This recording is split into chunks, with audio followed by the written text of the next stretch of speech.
Welcome back to RR education. AP హిస్టరీలో భాగంగా గత ప్రీవియస్ క్లాస్లో శాతవాహనం కొంతవరకు నేర్చుకున్నాం. ఈ క్లాస్ మనకు శాతవాహనులు కానీ సాహిత్యం నేర్చుకున్నాం. నిన్న 4th గ్రూప్ 2 మెయిన్స్ రిజల్ట్స్ కూడా ఇవ్వడం జరిగింది ఏపీపీసీ వారు. దానిలో 1:2 వరకు ఎంపిక చేయడానికి ఒక పోస్టుకు 2 నమోదు చేశారు.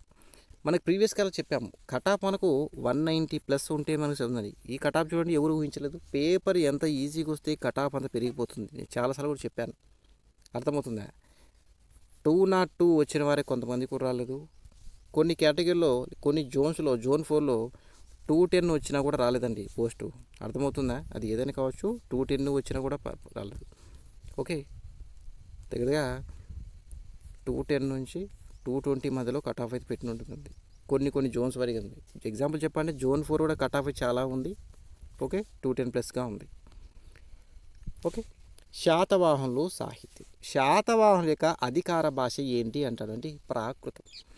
హలుని యొక్క పాలనా కాలంలో ప్రాకృత భాషకు స్వర్ణయుగంగా ఉంది. ఈయన రాసిన గ్రంథం ఏది? గాథా సప్తశతి. గుర్తుపెట్టుకోవాలి. శాతవాహనుల కాలంలో ప్రాకృత యొక్క పరిపాలన ఉంది. వ్యవహార భాషలో పాటు లిఖిత భాష కూడా ఈ రాజభాషగా ఉంది ఈ ప్రాకృతం. శాతవాహన రాజు హలుడు గొప్ప కవి. అతడు ప్రాకృతంలో గాథా సప్తశతిని రచించాడు. గుర్తుపెట్టుకోవాలి. ప్రాకృత భాషలోని దేశీ భాష నుండి ఈ తెలుగు భాష ఆవిర్భవించినట్టు తెలుస్తుంది. దేశీ భాష పదాలు తెలుగు భాషకు చాలా దగ్గరగా ఉన్నవని భావించిన వారు డిసి సర్కార్. అలానే తెలుగు భాష ఆవిర్భవించిన యుగమే మన శాతవాహన యుగం. తెలుగులో మొట్టమొదటి పదము నాగబు. ఈ నాగబు అనే పదం గల శాసనం అమరావతి శాసనం. అమరావతి శాసనం. తెలుగు పదాలు గల ప్రాకృత గ్రంథము గాథా సప్తశతి. హలుడు గాథా సప్తశతి. ఓకే, హలుడి యొక్క బిరుదు కవివత్సలుడు. గాథాసప్తశతి రాసిన వారు ఎవరు? హలుడు. ఈయన బిరుదు కవివత్సలుడు. ఈ గాథా సప్తశతి రచనకు తోడ్పడిన మహిళలు అనులక్ష్మి, మాధవి, రేవతి, అనుపమ, లబ్ధ. అలానే ఈ గాథా సప్తశతిలో 700 గాథలు ఉన్నాయి. హలుడు గాథా సప్తశతిలో ఉపయోగించినటువంటి పదాలు తెలుగు పదాలంటే అత్త కావచ్చు, పొట్ట, పెంట, పిల్ల, ఇటువంటి ఈ పదాలు మొత్తం కూడా దీంట్లో ఉపయోగించబడ్డాయి. గాథా సప్తశతి వల్ల నాటి అంటే శాతవాహనుల నాటి సాంఘిక జీవన పరిస్థితులు మనకు తెలుస్తున్నాయి. అవేంటివి? స్త్రీలు సతీ సహగమనం పాటించేవారని, ఆ కాలంలో బాల్య వివాహాలు లేవని తెలిపారు. ఎవరు? హలుడు తెలిపాడు. అలానే దిక్కులేనటువంటి స్త్రీలు వ్యభిచార వృత్తి నిర్వహించేవారని, అలానే వీరి కాలం నాటి ఈ గాథా సప్తశతి ప్రకారం వీరికి శాతవాహనుల వినోదాలు జంట నృత్యాలు మరియు బృంద నృత్యాలు. సముద్ర వ్యాపారం చేసే వర్తకుల యొక్క భార్యా ప్రేయసుల యొక్క దుస్థితిని పేర్కొన్న గ్రంథం అని మనకు గతంలో గ్రూప్ 2 ఓల్డ్గా మెయిన్స్ అడిగారనేది గాథా సప్తశతి గ్రంథం. Very very important. గుణాఢ్యుడు రాసిందే బృహత్ కథ అనే గ్రంథం పైశాచిక భాషలో. గుణాఢ్యుడు బృహత్ కథలో బానిస వ్యవస్థ గురించి ప్రస్తావన చేశారు. అనగా శాతవాహనుల కాలంలో బానిస వ్యవస్థ కూడా ఉంది. అలానే ఈ బృహత్ కథ ఆధారంగా పంచతంత్ర కథలు కూడా రచించారు. కుతూహలుడు నెక్స్ట్ కుతూహలం రాసింది ఇది లీలావతి పరిణయం అనే గ్రంథం. ఏ భాష? ప్రాకృతం. గుర్తుపెట్టుకోవాలి, గ్రంథము రాసిన వారు ఏ భాష గుర్తుపెట్టుకోవాలండి. హలుడికి శ్రీలంక రాకుమార్తె లీలావతితో ద్రాక్షారామం వద్ద వివాహం జరిగినట్లు మనకు ఈ లీలావతి పరిణయం అనే గ్రంథం తెలుపుతుంది. రాసిన వారు కుతూహలుడు. నోట్ చూడండి, శాతవాహనుల శాసనాల్లో ప్రాకృతంతో పాటు దేశీ భాష పదాలు కూడా ఉపయోగించబడ్డాయి. దేశీ భాష తెలుగు భాషకు మాతృక అయి ఉంటుంది. మనకు ఇలానే దేశీ భాషని పైశాచిక భాష అని కూడా అంటారు. శాతవాహనుల కాలంలో ప్రాకృత భాషలోని అత్యుత్తమ గ్రంథాలు ఒకటి గాథా సప్తశతి హలుడు రాసింది, బృహత్ కథ గుణాఢ్యుడు రాశాడు, లీలావతి పరిణయం రాసిన వారు కుతూహలుడు. గాథా సప్తశతి, బృహత్ కథ, లీలావతి పరిణయం. శాతవాహనులు సంస్కృతం. కుంతల శాతకర్ణి కాలంలో సంస్కృత భాషను ప్రోత్సహించాడు. ఏం చేశాడు? ప్రాకృతం మొదలు సంస్కృతను ప్రోత్సహించాడు. అలానే మలి శాతవాహనుల కాలానికి దక్కన్ మొత్తం సంస్కృత భాషని ప్రాచుర్యంలోకి వచ్చింది. మహాయాన బౌద్ధులు సంస్కృత భాషలోని గ్రంథ రచన చేశారు. అలానే శకవంశ రాజంటి రుద్రరాముడు మొట్టమొదటి సంస్కృత శాసనం జునాగఢ్ శాసనాన్ని వేయించారు. ఎవరో? రుద్రదాముడు. శాతవాహనుల కాలంలోని ముఖ్య సంస్కృత గ్రంథాలు ఒకటి కాతంత్ర వ్యాకరణం రాసిన వారు శర్వర్మ, 2 కామసూత్రాలు వాత్సాయనుడు. అయితే వాత్సాయనుడు రాసిన కామసూత్ర అనే గ్రంథం ప్రకారం నాటి ప్రజల యొక్క ప్రధాన పండుగలు కౌముది యాగం, ఘటా నిబంధన, మదనోత్సవం మరియు హాలకా ఉద్యాన పండుగలుగా తెలుస్తుంది. శాతవాహనుల కాంటి సంగీత పరికరాలు ఒకటి మృదంగం, 2 వీణ, శంకువు మరియు వేణువు. వీరి యొక్క ఇతర వినోదాలు ఎడ్ల పంద్యాలు, కోడి పంద్యాలు, ఎడ్ల పందాలు, కోడి పందాలు. అయితే ఈ కాలంలో జీవించిన ఆర్యదేవుడు మరియు ఆచార్య నాగార్జున వీరి రచనలన్నీ కూడా సంస్కృత భాషలోనే ఉన్నాయి. నోట్ చూడండి, ఆర్యదేవుడి యొక్క రచన చిత్తశుద్ధి ప్రకరణ. గత ఎస్ఐ మెయిన్స్లో అడిగారు, కానిస్టేబుల్ కూడా అడిగాను. చిత్తశుద్ధి ప్రకరణ గ్రంథ రచయిత ఎవరంటే ఆర్యదేవుడు. ఓకే. సంస్కృత భాషలో గ్రంథ రచన శాతవాహన యుగంలోనే ప్రారంభమైంది. గుర్తుపెట్టుకోవాలి, వెరీ వెరీ ఇంపార్టెంట్. వీరి కాబట్టి రాచ విద్యలు. వీరి యొక్క విద్యా విధానం గురుకుల విద్యా విధానంగా ఉండేది. అలానే ధాన్యకటకం అమరావతిలోని ధాన్యకటక విశ్వవిద్యాలయం ఆధారంగా టిబెట్లోని లాసా విశ్వవిద్యాలయం ఏర్పడి తెలుస్తుంది. అలానే రసరత్నావళి అనే గ్రంథంలో ఆచార్య నాగార్జున శ్రేయోరాజ్య సిద్ధాంతం ప్రతిపాదించాడు. నాగార్జున యొక్క సృహల్లేఖ అనే గ్రంథం రాశాడు. ఈ గ్రంథము ప్రతి విద్యార్థిచే వల్లే వేయబడుతుంది మన చైనా యాత్రుడు ఇత్సింగ్ పేర్కొన్నారు. ఎవరు? ఇత్సింగ్. గతంలో అడిగారండి. వీరి యొక్క విద్యాబోధన ప్రాకృతం మరియు దేశీయ భాషల్లో బోధించేవారు. అలానే రాజులు క్షత్రియ విద్యను నేర్చుకునేవారు. వారి యొక్క శబ్ద, అర్ధ, రూప, గణక, లేఖక వంటి విధి వ్యవహార మరియు గాంధర్వ యుద్ధ విద్యల్లో ప్రావీణ్యం పొందుతారంట. ఆ కాలం నాటి రాజులు మనకు హాతిగుంప శాస్త్రం తెలుపుతున్నది. అలానే వృత్తి శ్రేణులు తమ వృత్తి విద్యలను వారి పిల్లలకు కూడా నేర్పేవారు. శాతవాహనులు అలాంటి ఒక మత పరిస్థితులు. శాతవాహనులు సామ్రాజ్యాన్ని స్థాపించే నాటికి దక్షిణ దిశలో బౌద్ధ మరియు జైన మతాలు ప్రచరణలో ఉన్నాయి. అలానే కర్ణాటక లేదా కళింగ ప్రాంత రాష్ట్రాల్లో జైన మతం వర్ధిల్లగా ఆంధ్రదేశంలో మాత్రం బౌద్ధ మతం అనేది స్థిరపడి ఉంది, వర్ధిల్లింది. జైన మతం కళింగ మరియు కర్ణాటక. స్థిరపడిన మతం అంటే అందులో బౌద్ధ మతం. శాతవాహనులు వైదిక మతాన్ని స్వీకరించి ఆదరించినందువల్ల వైదిక మత వ్యాప్తి కూడా ప్రారంభమైంది. మొత్తం మీద ఇక వీరి కాలంలో 3 మతాలు ప్రాచుర్యంలో ఉన్నవి. ఇది 1 వైదిక మతం, 2 జైన మతం, 3 బౌద్ధ మతం. ఇక్కడ శాతవాహనులు వైదిక మతస్థులపై పరమత సహనం అనేది పాటించారు. మనకు అన్ని మతాలని ఆదరించడం జరిగింది. అయితే ఈ శాతవాహన కాలం నాటి మతాధికారిని మనం ఏమంటారు? మహా అర్చక. ఏమన్నారు? మహా అర్చక అని పిలిచారు. వైదిక మతం వీరి కాలం నాటి వైదిక మతం. దీన్నే హిందూ మతం అని కూడా పేర్కొంటారు.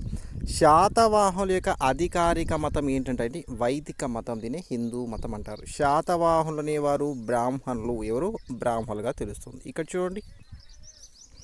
అయితే వేదశ్రీ, యజ్ఞశ్రీ అనే యొక్క పేర్లను బట్టి శాతవాహన రాజులు వైదిక మతాన్ని ఆచరించినట్లు మనకు తెలుస్తుంది.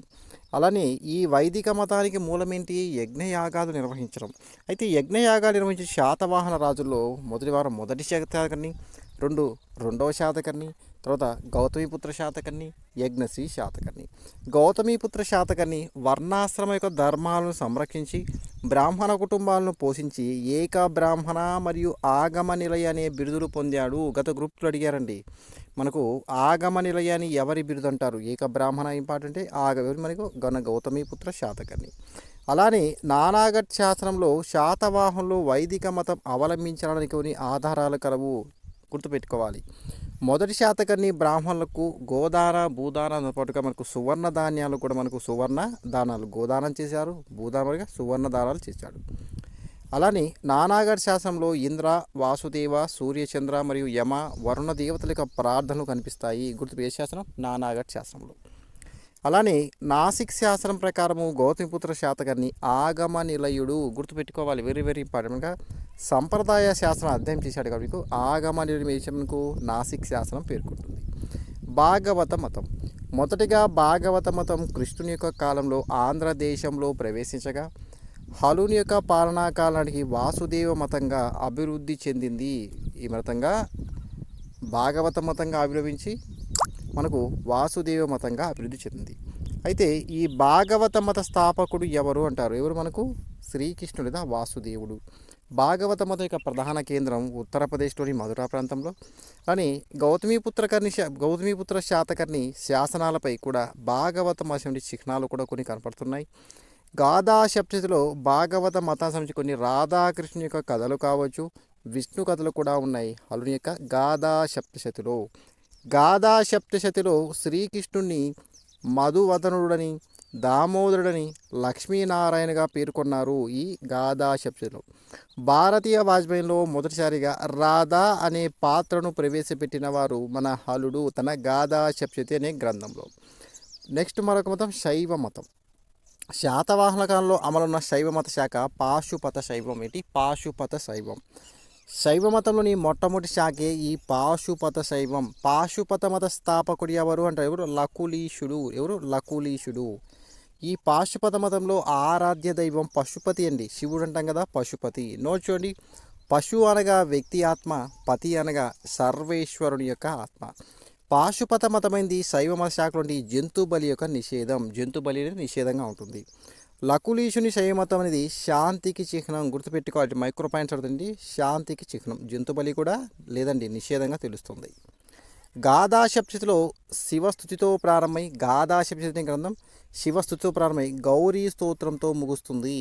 అలానే ఆంధ్రదేశం లేదా ఆంధ్రప్రదేశ్లోని అతి ప్రాచీన శైవ మత దేవాలయం ఎక్కడ కలదు అంటే గుడిమల్లం. చాలా సరళంగా అండి, మనకు చిత్తూరు జిల్లాలోని గుడిమల్లంలో కలదు. ఓకే, గుడిమల్లంలో కలదు. నోట్ చూడండి, ఇక్కడ ఈ గుడిమల్లం దేవాలయం మనకు శివాలయంలో ఇక్కడ ఎత్తటి భారీ శివలింగంపై ఎర్రని కళ్ళతో జడ విరబోసుకున్నటువంటి, గుర్తుపెట్టుకోవాలండి, ఇక్కడ ఏంటి? జడ విరబోసుకున్నటువంటి కళ్ళతో జడలు విరబోసుకొని నిల్చుని విగ్రహాన్ని చూడవచ్చు. అలానే నడుముకు జంతు చర్మం ధరించి ఉన్నాడు. ఎడమ భుజంపై ఒక గండ్రగొడ్డలి, కుడి చేతిలో ఒక జంతువు కూడా ఉన్నట్టు తెలుస్తుంది. జంధ్యం లేదు, ఒక వేటగాళ్ళ కనిపిస్తారు. ఈ శిల్పం బార్హుత్ శిల్పాలని యక్షుని శిల్పాన్ని పోలి ఉంటుంది. కాబట్టి గుడిమల్లం అని చెక్ చేయండి, మనకు మొట్టమొదటి శివాలయం తెలుస్తుంది. ఈ గుడిమల్లం శివాలయం మనకు ఆంధ్రదేశంలోనే కాక యావత్ భారతదేశంలో మొట్టమొదటి శివలింగంగా తెలుస్తుంది. అలానే కర్నూలు జిల్లాలోని వీరాపురంలో 14 శివాలయాలు బయలుపడ్డాయి. ఇవి ఆంధ్రదేశంలో నిర్మించిన తొలి శివాలయాలు అనగా హిందూ దేవాలయ నిర్మాణంలో మొదటిగా నిర్మించిన ఆలయాలు శివాలయాలుగా రుజువు చేస్తున్నాయి. అలానే హలుని గాథాసప్తశతిలో శైవ దేవతల యొక్క శైవ దేవతల యొక్క పేర్లు పశుపతి, రుద్ర, గౌరీ, గణపతి మరియు వంటి పార్వతి అనే పేర్లు కూడా ఉన్నవి. ఓకే, అలానే ఈ గాథాసప్తలో శివుని, విష్ణువు యొక్క అనేక కథలు కలవు. గాథాసప్తశతిలో మనకు గణపతిని పూజించడం, శక్తిని ఆరాధించడం ప్రస్తావించారు. గాథాసప్తశతిలో గణపతి దేవుని పూజించడం, శక్తిని ఆరాధించడం ప్రస్తావించారు. అలానే శాతవాహన యొక్క రాజుల పేర్లోని శివస్కంద, శివశ్రీ వంటి పేర్లు, నాణ్యాలపై స్వస్తిక్ గుర్తులు కూడా శైవ మత ప్రాధాన్యత గురించి తెలియజేస్తున్నాయి వీరి కాలంలో. మరొక మతం జైన మతం. శాతవాహన కాలంలో ఆంధ్రదేశంలో కొద్ది మొత్తంలో జైన మతం అనేది వ్యాప్తిలో ఉంది. శ్రీముఖుడు లేదా శ్రీముఖుడు జైన మతస్థుడని, అతని జైన ఆలయాలు మనకు ఏంటి? శ్రీముఖుడు జైన మతస్థుడని మనకు జైన ఆలయాలు నిర్మించినట్టు మనకు జైన సాహిత్యం తెలుపుతుంది. అలానే ఆవశ్యక సూత్రం లేదా ఆవశ్యక సూత్రం అనే గ్రంథం ప్రకారం ప్రతిష్టానపురాన్ని పాలించే శాతవాహన రాజు జైన మతాభిమాని తెలుపుతున్నది. ఇతడే కాక అతని 52 మంది యొక్క సేనాధిపతులు ప్రతి ఒక్కరూ ఒక జైన ఆలయాన్ని నిర్మించడానికి కల్ప ప్రదీప అనే గ్రంథం తెలుపుతుంది. నోట్ చూడండి, కల్ప ప్రదీప అనే గ్రంథాన్ని రచించిన వారు జినప్రభ సూరి జైన గ్రంథం అండి. జైన గ్రంథం ఏంటి? కాళకాసూరి యొక్క ప్రబంధం ప్రకారం ప్రతిష్టానపురానికి వచ్చినటువంటి కాళకాసురు అనే జైన మతాచారిని శాతవాహనుడు ఆదరించడం తెలుపుతుంది. మనకు గుర్తుపెట్టుకోవాలి, దీని ప్రకారము కల్ప ప్రదీప అనే గ్రంథం కాళకాసురు అనే ప్రబంధం ప్రకారం. శాతవాహన యుగంలో జైనులు వెంకట తాటిపూరి అనే జైన సమావేశాన్ని జరిపారని మనకు జైన సాహిత్యం కూడా తెలుపుతుంది. వెంకట తాటిపూరి అనే జైన సమావేశానికి అధ్యక్షత వహించిన వారు అర్హబలి. ఎవరు? అర్హబలి. అశోకుడి యొక్క మనవడు ఎవరు? సంప్రతి. ఈ సంప్రతి ఆంధ్ర ద్రావిడ దేశంలో జైన వ్యాప్తికి కృషి చేశాడు మన సంప్రతి. కాబట్టి జైన మత అశోకునిగా ఎవరిని పేర్కొంటారు? మనకు అశోకుని యొక్క మనవడు సంప్రతి. ఎవరు? సంప్రతి జైన మత అశోకునిగా పేర్కొంటారు. అలానే ఒడ్డెమాను అనే కొండపై కళింగరాజు మన కారవేలుడు మహామేఘవాహన విహార నిర్మించారు. అడిగాడు గతంలో. మహామేఘవాహన విహార నిర్మించిన వారు ఎవరంటే కళింగ పాలకుడు కారవేలుడు ఒడ్డెమాను కొండపై. అలానే మొదట గుంటుపల్లి జైన మత స్థావరంగా ఉన్నది. తదుపరి కాలం మనకు బౌద్ధ మత స్థావరంగా రూపొందింది మన గుంటుపల్లి. ఓకే, కొండకుందాచార్యులు ఈయన జైన మతానికి.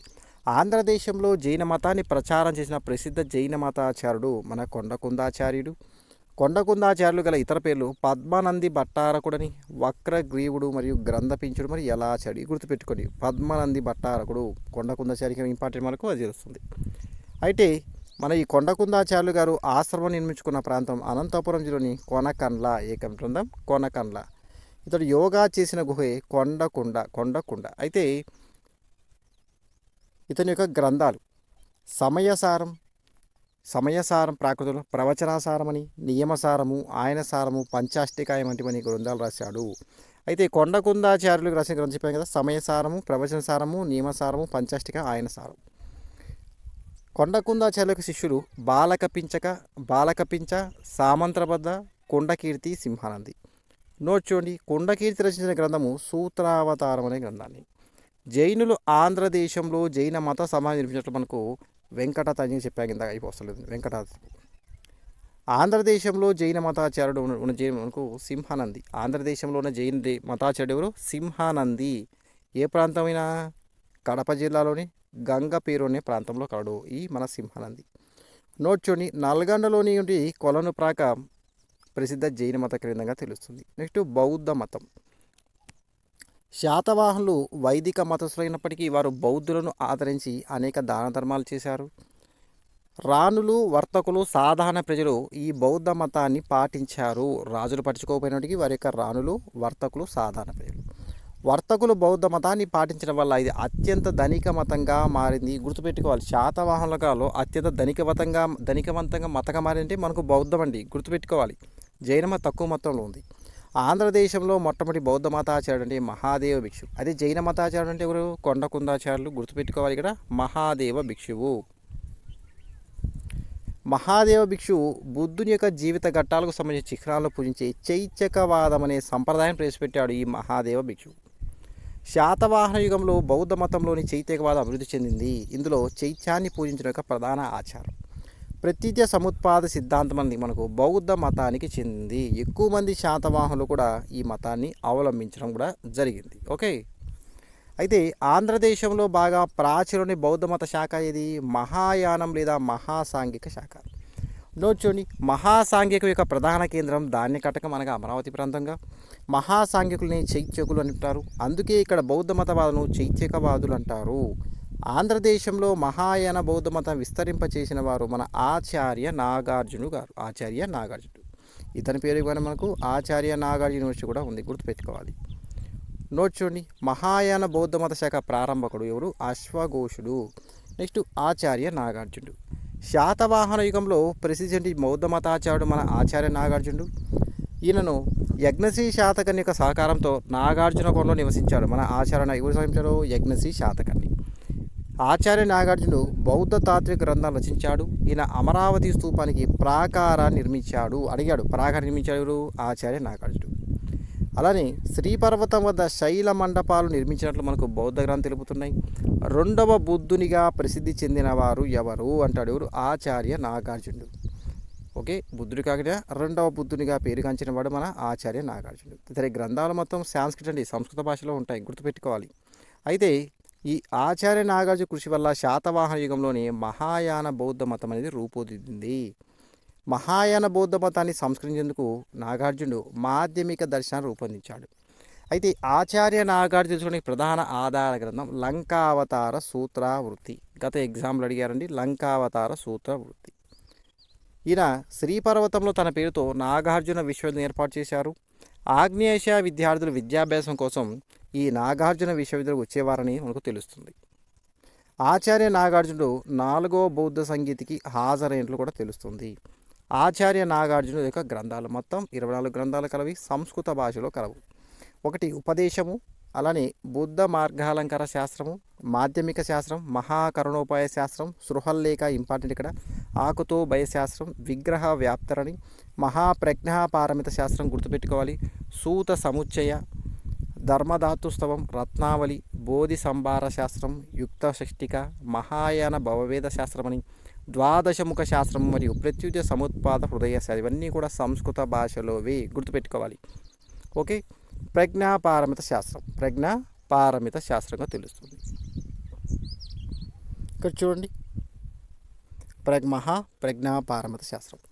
మహాప్రజ్ఞాపారమిత శాస్త్రం అనగా విజ్ఞానానికి సరిహద్దు అని అర్థం. ఆ పేరుకు విజ్ఞానానికి సరిహద్దు అని అర్థం. ఆచార్య నాగార్జునుడు ఈ ప్రజ్ఞాపారమిత శాస్త్రాన్ని మాధ్యమిక వాదం మరియు శూన్యవాదంలో గురించి ప్రస్తావించాడు లేదా ప్రతిపాదించాడు, సిద్ధాంతాలను ప్రతిపాదించాడు. మహాయాన బౌద్ధానికి మూలాధార గ్రంథమే ఈ మహాప్రజ్ఞాపారమత శాస్త్రం. గుర్తుపెట్టుకోవాలండి. ఆచార్య నాగార్జున తన మిత్రుడి యజ్ఞశ్రీ శాతకనికి లేఖను రాశాడు. ఇది ఒక లేఖ, సృహల్లేఖ అనేది. ఎవరికి రాశాడు? యజ్ఞశ్రీ శాతకనికి. ఆచార్య నాగార్జున గ్రంథాలలో ప్రజాదరణ పొందిన గ్రంథమే సృహల్లేఖ. ఈ కాలంలో ప్రతి విద్యార్థి కూడా ఏ గ్రంథాన్ని సృహల్లేఖ అనే గ్రంథాన్ని కంఠస్థం చేసేవారని పేర్కొన్న చైనా యాత్రికుడు ఎవరు? ఇత్సింగ్. ఓకే. రత్నావళి అనే గ్రంథం ఉందండి. ఈ రత్నావళి అనే గ్రంథం చూడండి, మనకు ఈ గ్రంథం పరిపాలన సంబంధం సూచిస్తుంది. రాసిన వారు మన ఆచార్య నాగార్జున గారు సంస్కృత భాషలో.